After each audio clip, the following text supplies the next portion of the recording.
Olá, meus amigos! Vamos dando continuidade aos nossos estudos acerca da história da arte.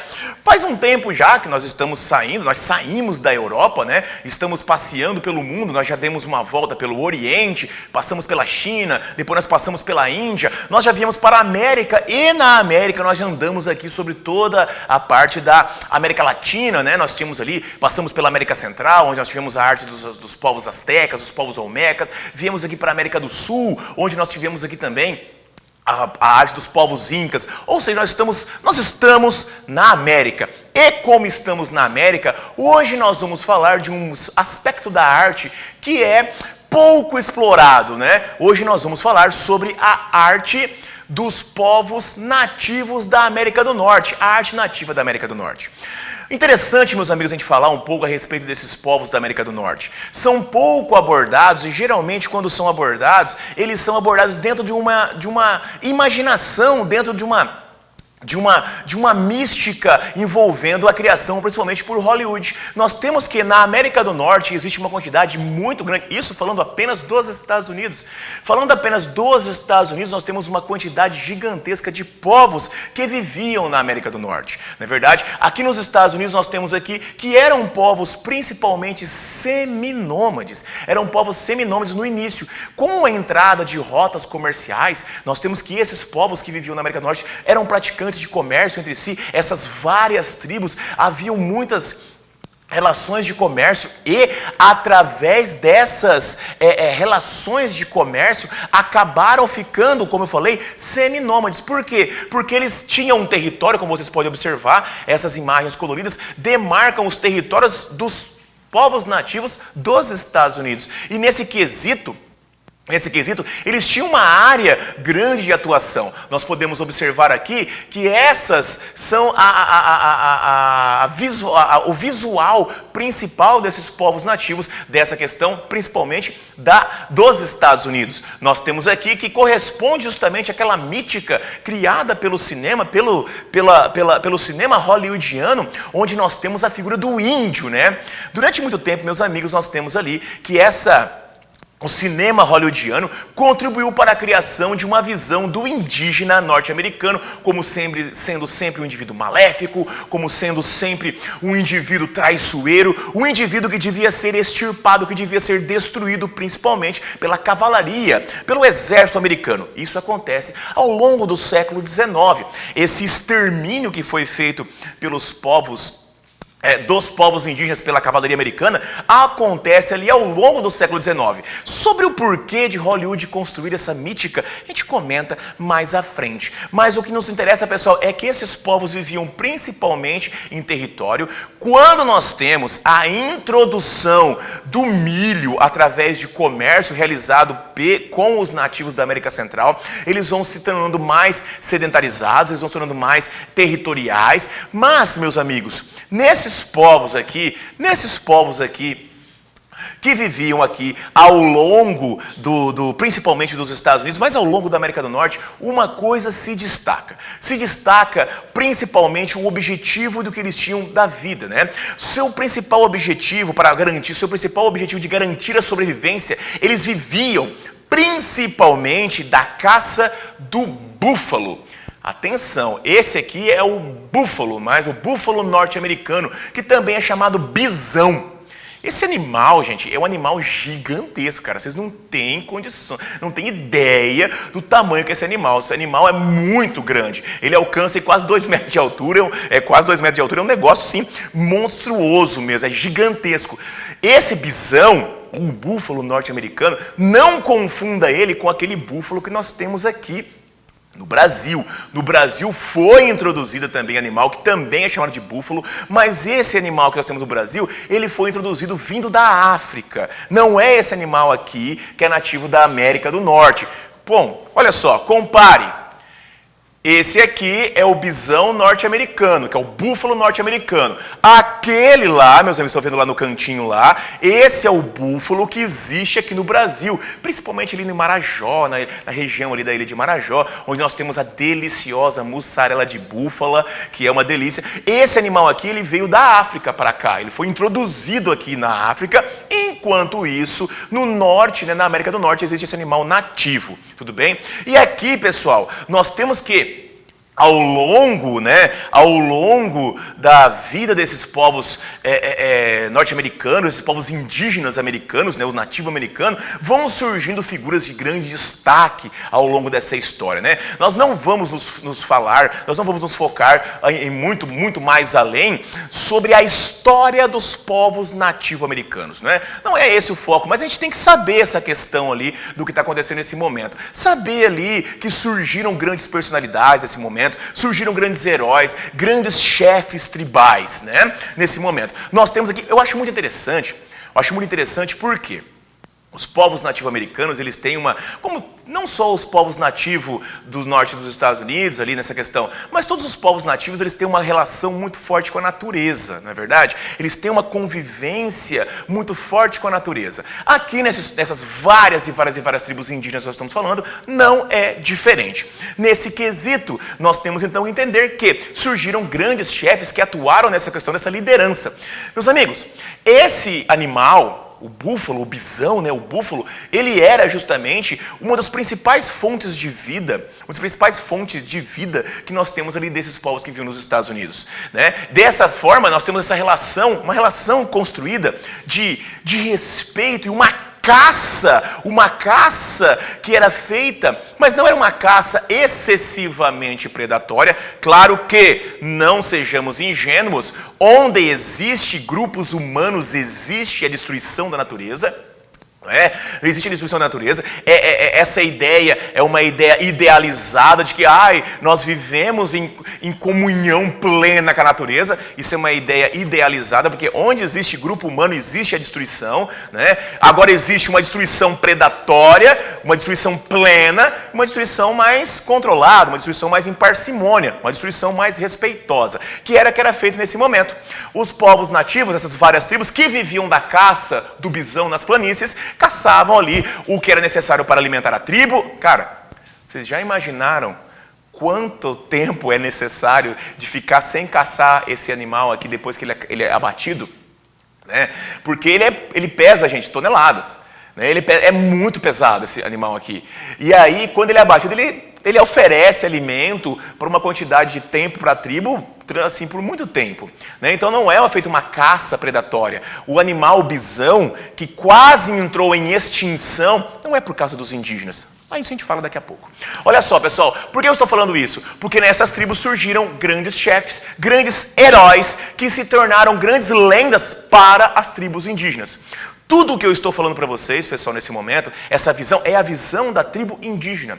É o lado da tribo indígena. Por quê? Porque, como eu falei, durante muito tempo, construiu-se uma visão, que era a visão do homem branco. O homem branco, como o homem branco via o nativo americano, ele é um selvagem, ele é traiçoeiro, ele tem que ser exterminado, ele é degradação. Como é sempre a visão do homem branco sobre os indígenas. Essa era a visão do espanhol sobre os astecas, essa era a visão do português sobre o nativo brasileiro. Esse homem branco, quando chega aqui, ele vê com desdém esse nativo. E isso é o que aconteceu nesse momento. Mas surgiram grandes personalidades com nomes muito interessantes provenientes dessa ligação com a natureza. Nós temos aqui, por exemplo, o grande chefe Nuvem Vermelha.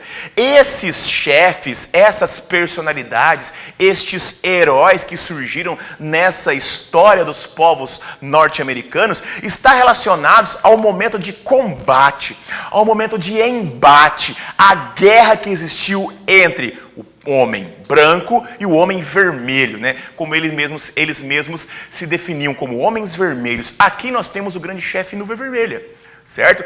Além do grande chefe Nuvem Vermelha, olha só, nós temos aqui o chefe Três Cavalos. Essas imagens foram captadas ali no finalzinho do século XIX, já quando esse momento de guerra, esse momento de embate que existiu entre os nativos norte-americanos e o homem branco e a cavalaria americana já estava praticamente definido, e a definição era a destruição dos nativos. Nos Estados Unidos, eles serão praticamente extintos, mas então essas imagens são captadas neste momento. Não são imagens captadas no momento de maior vitória e maior orgulho das tribos. Muito ao contrário, é um momento em que elas já estão começando a ser derrotadas. Por exemplo, nós temos aqui, além do chefe Nuvem Vermelha, além do chefe Três Cavalos, nós temos aqui o chefe Dois Assovios. Cara, esses nomes, né? Nós temos aqui, esses nomes são os mais legais, cara. Assim, falar que é legal é até um tanto quanto desrespeitoso, mas é legal, né? Olha só, Nuvem Vermelha, né? Dois Assovios, né? Três Cavalos, né? Mas o mais famoso, bom, temos um chefe muito famoso, eu não trouxe a imagem dele ali, mas temos o famoso chefe Tatanka Iotanka, que é o nome nativo, que é o chefe Touro Sentado, mas o mais famoso, mais importante chefe que atuou nesse momento de embates e conflitos é justamente o chefe Cavalo Louco, né? O chefe Cavalo Louco ou Crazy Horse. Nesse aqui, cara, esse aqui, ele foi um dos maiores e mais importantes guerreiros dessas tribos, né? Se eu não me engano, ele é da tribo Cheyenne, se não estou enganado. Mas olha só, pessoal, e aqui nós temos ele já em um momento já da sua vida avançada, né? Ele já estava ali já com bastante idade, onde ele foi sendo derrotado, né? O homem branco, ao invadir as terras dos nativos indígenas com o processo de expansão, no processo de expansão que vocês estudaram lá, né? Que vocês estudaram lá quando tiveram ali os Estados Unidos no século XIX, nesse processo de expansão, até nós vamos retomar esse assunto com mais ênfase no futuro. Nós temos que esses chefes aqui, eles acabarão sendo derrotados.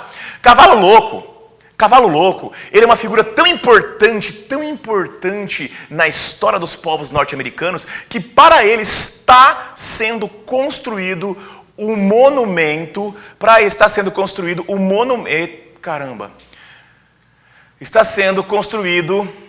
monumento, né, que é o Crazy Horse Memorial. Nós temos aqui que ele terá 195 metros de comprimento e ele terá 172 metros de altura. Aqui nós temos a imagem do qual ele será, essa maquete do qual ele será, e lá ao fundo você consegue ver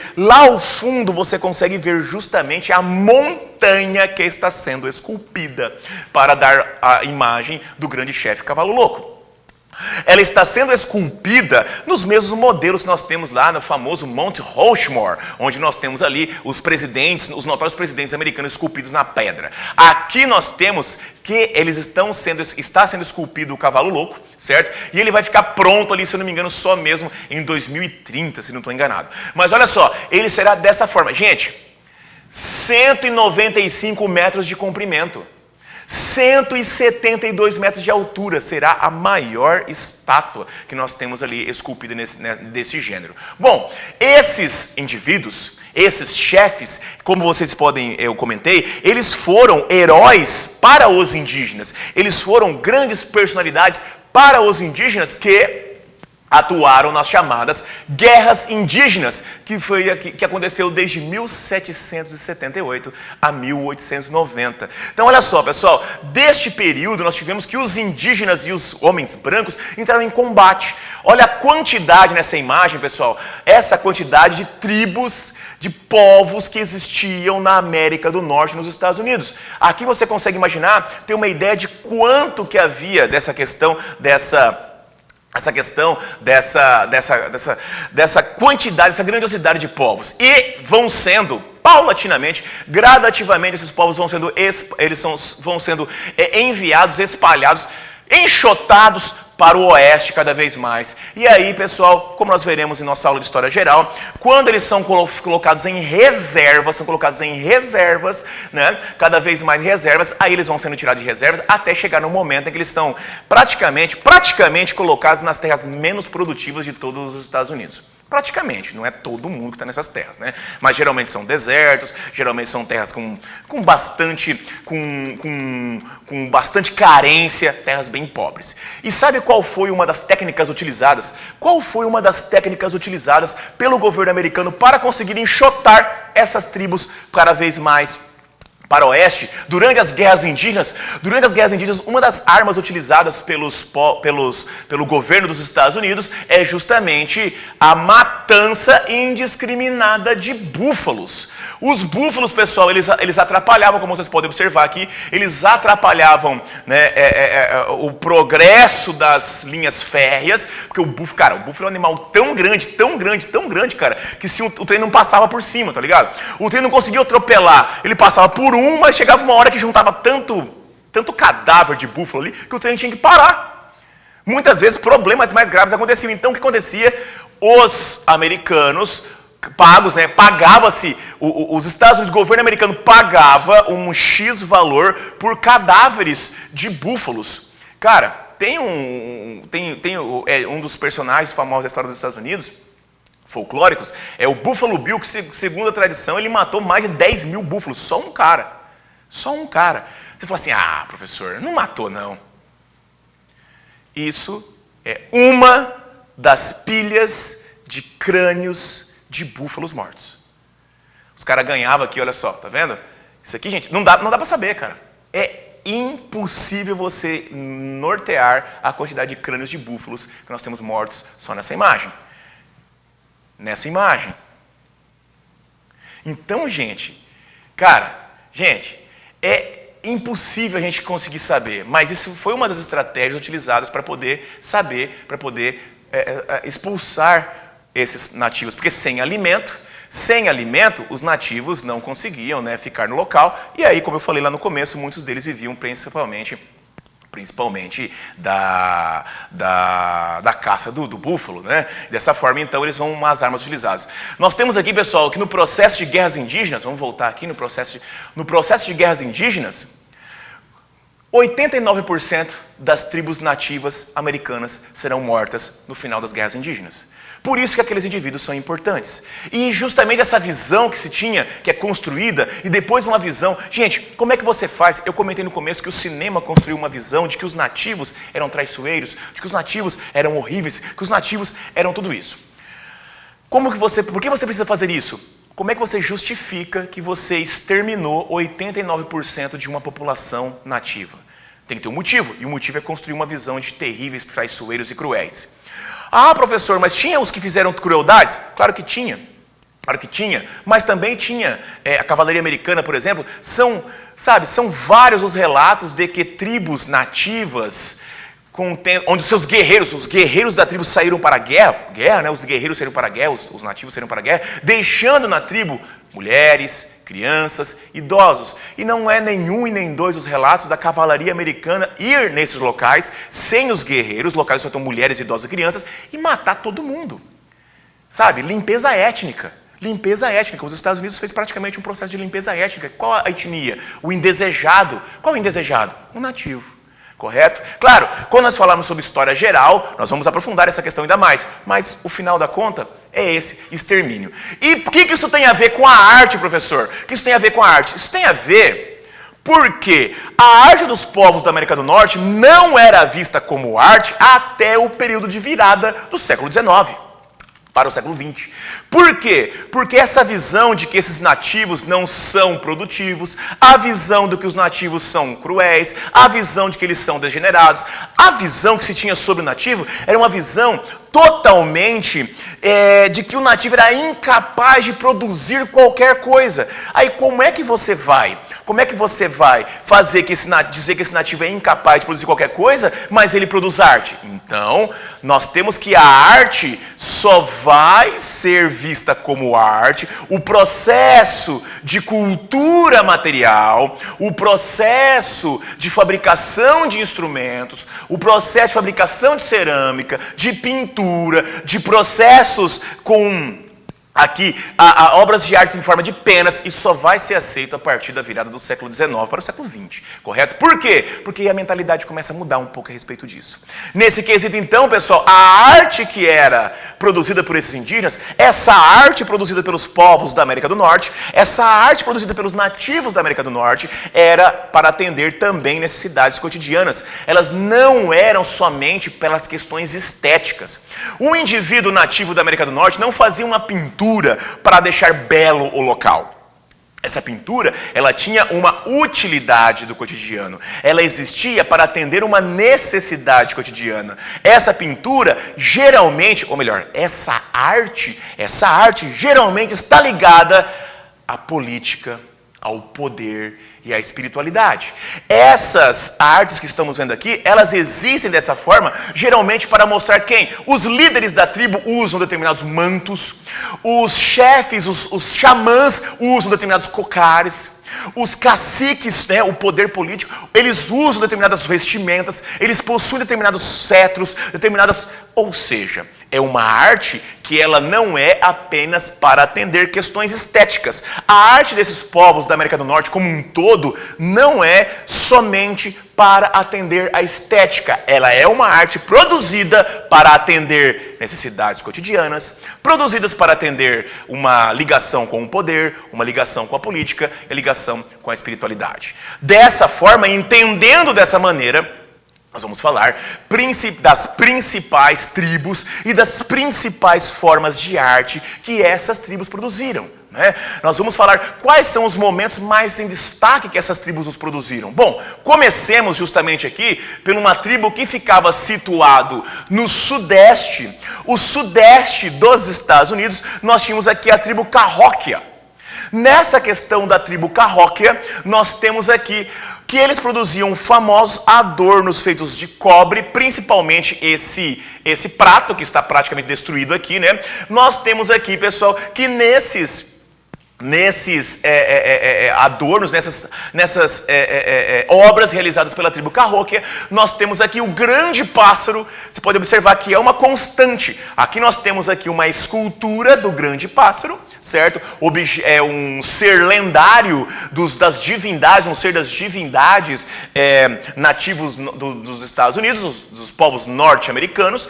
É uma divindade ligada aqui, né, a questão do nascimento do mundo, dessa questão da explicação das divindades ligadas com a natureza. Esses povos politeístas, né, de uma maneira geral, esses povos norte-americanos eram politeístas com deuses ligados à natureza. Se você for ver, meu amigo, como eu falei para vocês lá quando falamos dos maias, os astecas, os povos africanos, nós vamos detalhar mais no futuro, nós temos ali os gregos. Quando você tem religiões politeístas, são religiões ligadas a divindades, à natureza. Algumas são mais aprofundadas nessa relação com a natureza. Aqui nós temos um exemplo disso. Aqui nós temos então o grande pássaro, né? Aqui era um prato de cobre que infelizmente ele está destruído, praticamente destruído, já está oxidado, aqui já quase carcomido pela oxidação, né? Aqui nós temos uma escultura do grande pássaro e aqui mais uma escultura aqui, um baixo relevo retratando também o grande pássaro. Dessa forma nós temos aqui uma arte desenvolvida pela tribo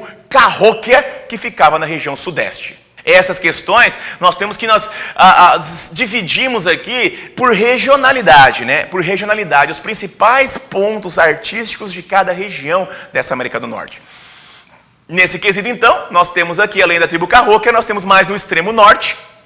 Mas extremo norte, bem no extremo norte, mesmo lá no final do Canadá, nós temos aqui a tribo Dorset. A tribo Dorset, que é também aqui a tribo Thule, são tribos que são povos ancestrais aos atuais Inuit. Os povos Inuit, vocês devem saber, se eu não me engano, vocês sabem, que são justamente os famosos esquimós. Os esquimós, eles, né, nós temos ali que eles são, o nome da tribo é Inuit. E esses Inuit atuais são os descendentes da tribo Dorset e da tribo Thule. Nesse quesito se destaca, né, naquele momento nós temos que eles vivem em locais extremamente inóspitos, onde nós temos ali principalmente a questão do gelo, né, locais congelados, o extremo norte, já vivem ali no círculo polar, né? No círculo polar do Polo Norte. E nesse quesito, então, nós temos aqui que eles se destacam para o quê? Primeiro, vestuário. Nós temos aqui o vestuário, aqui nós temos aqui todos o vestuário para aguentar o gelo congelante, né? Nós temos aqui baseado em vestimentas feitos de couro, né? Pele de urso e assim. O urso é uma questão da mitologia muito importante. Segundo a mitologia ali, os povos do extremo norte, o ser humano nasceu justamente a partir, a humanidade nasce a partir justamente ali da questão de um relacionamento com o urso, né? O urso ali que ele está ligado com a questão do nascimento do mundo, e é por isso que nós temos aqui essa escultura feita de marfim, essa escultura feita de marfim, que é um pequeno urso, você pode observar que é um pequeno urso polar.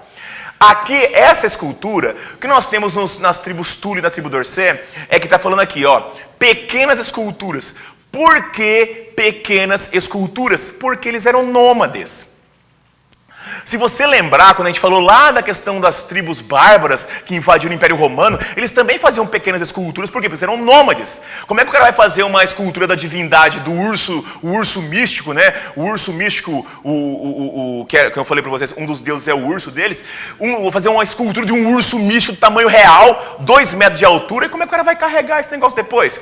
Principalmente, como é que ele vai carregar depois o negócio que está congelado?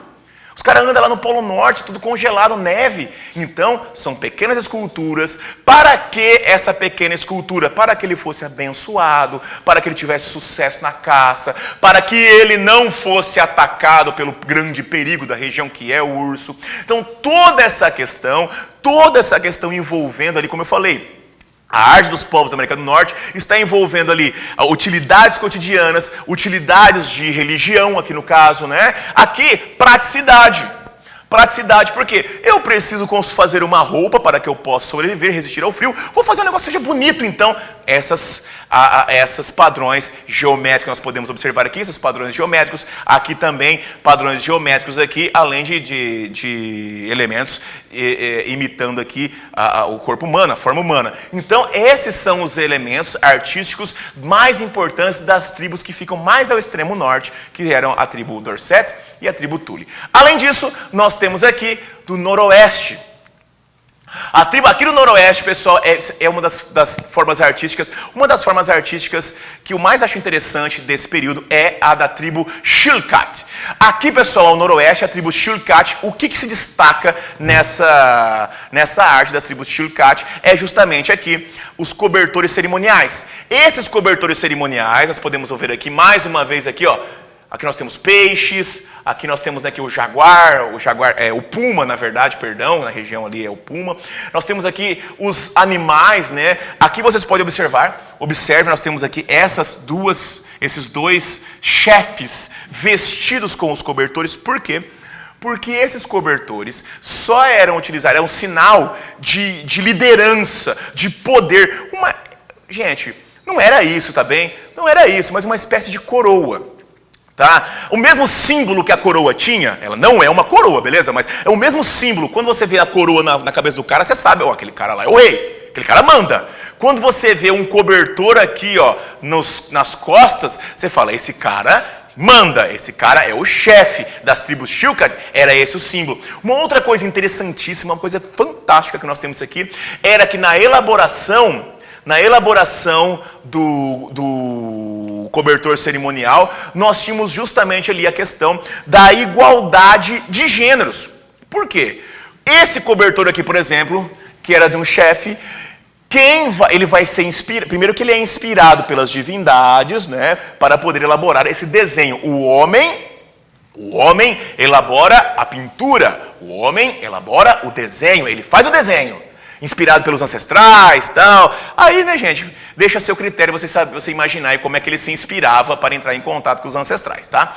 Mas aí ele se inspirava pelos ancestrais, fazia o desenho de como seria o cobertor e quem tecia seria a sua esposa. A sua esposa tece o cobertor por ele desenhado. Então, veja só, a elaboração desse cobertor é necessária a união em igualdade do homem e da mulher. Então, nós temos aqui que nós temos ali que entende-se que o poder desses indivíduos alcançado ali, porque ele está em equilíbrio, não só com a natureza, mas equilíbrio também com a sua própria família, não é verdade? Então, eu acho muito legal, acho muito belo esse cobertor. Ele é grande, vocês podem observar aqui, ó. Vocês podem observar, ele está nas costas. Esse aqui, a foto parece que ele é pequeno, mas se você observar aqui, está nas costas aqui das pessoas. Então, ele vai ser assim, tipo, quase 2 metros, né? Aqui eu tenho os braços grandes, né? Quase 2 metros. Mas ele vai ter quase 2 metros aqui para as pessoas se cobrirem com esse cobertor. Eu acho muito belo essa representação aqui. Bom, além das representações aqui que ficam no noroeste, das tribos Chilkat, Gujarat, nós temos aqui a sudoeste. E aqui nós temos a tribo Pueblo, mais próximo aqui da região do México, mais ali, mais embaixo, ali na divisa dos Estados Unidos com o México. E a tribo Pueblo vai se destacar por uma cerâmica incrível. Cara, olha só que linda esse. Nós estamos vendo aqui, né? É o vaso de cerâmica, é a tigela de cerâmica, a gente vendo ela assim por dentro. Olha que lindo esses padrões geométricos que estão elaborados aqui. Essa cerâmica, ela vai começar a ser valorizada ali em meados ali do século XX, né? Eu digo assim, valorizada justamente pelos turistas. Até então, ela é obtida por uma argila sagrada. Ela era obtida através de uma argila sagrada, onde essa argila, né, os ancestrais, os deuses ancestrais, eles permitiam que a tribo Pueblo tivesse acesso àquela argila. No início, nós temos que apenas as mulheres poderiam ter acesso a essa argila e só as mulheres elaboravam esse trabalho de cerâmica.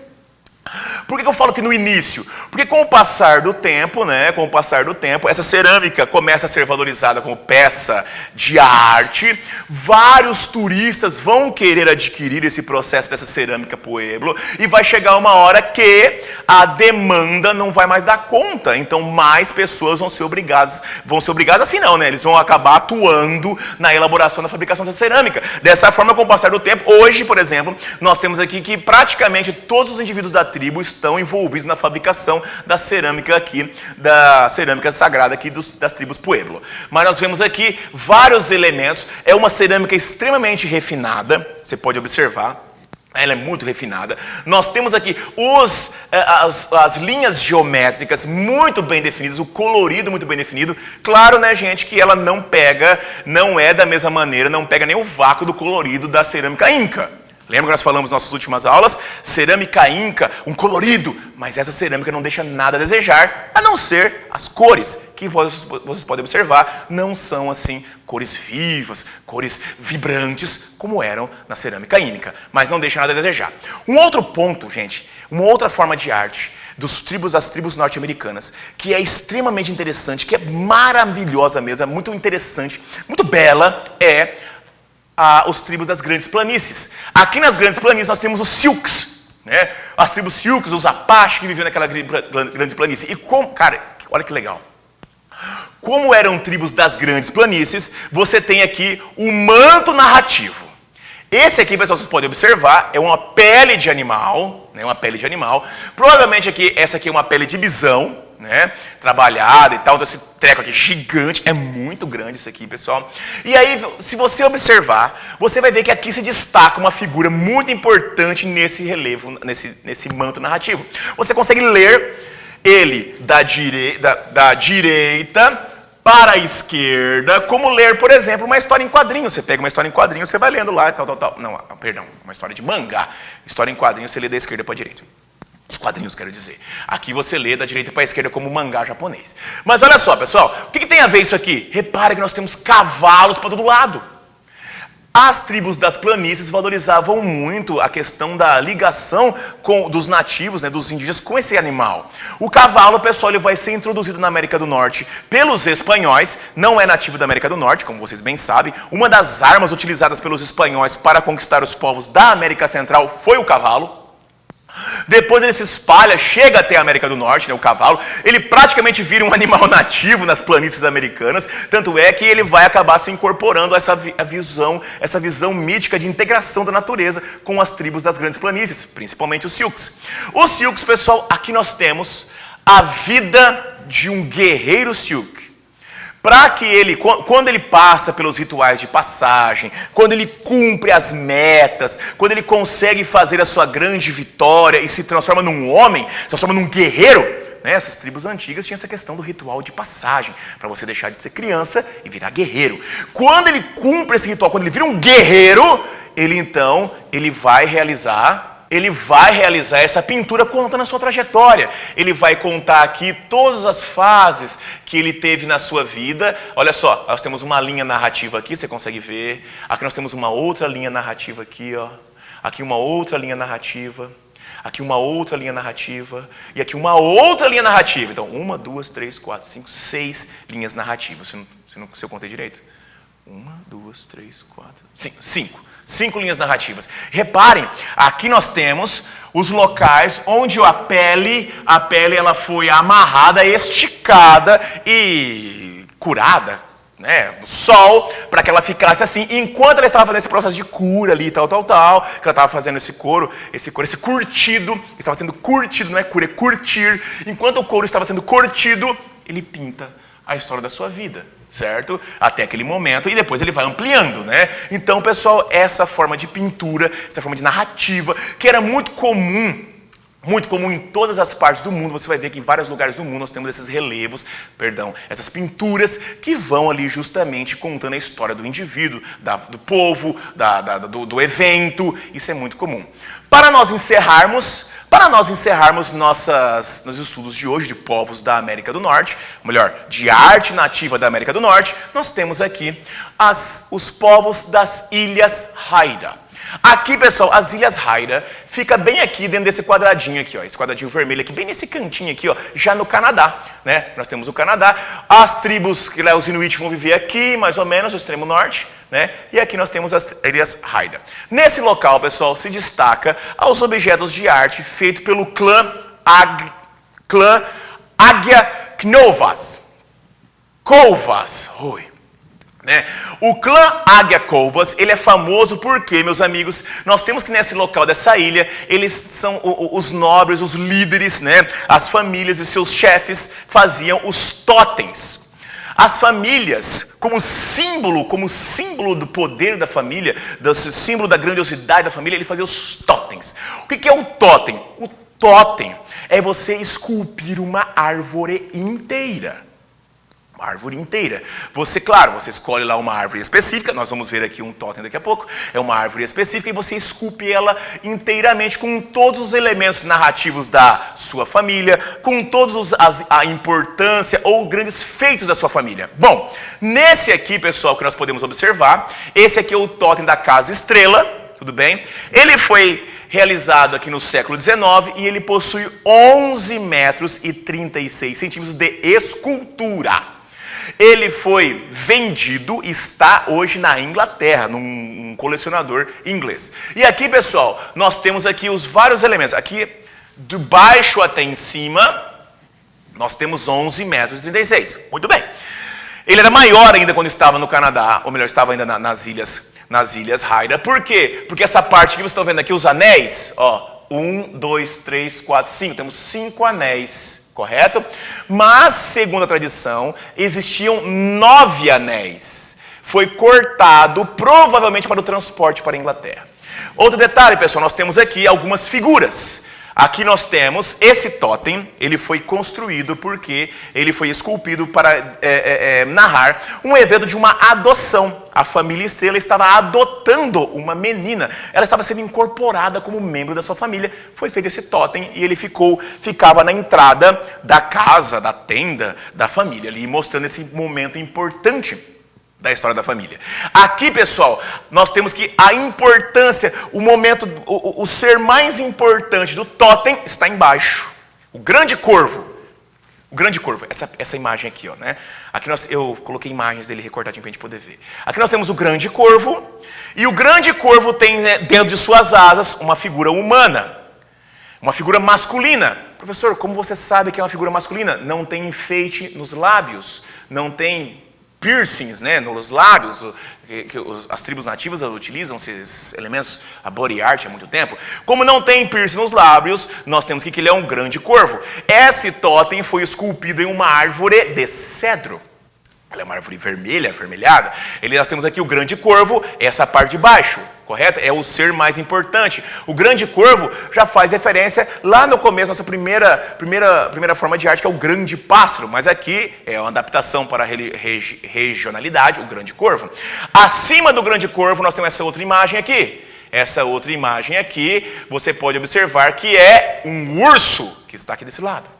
Nós temos um urso feroz. Um urso feroz, correto? Que sobre as suas patas, nós temos aqui mais uma figura masculina.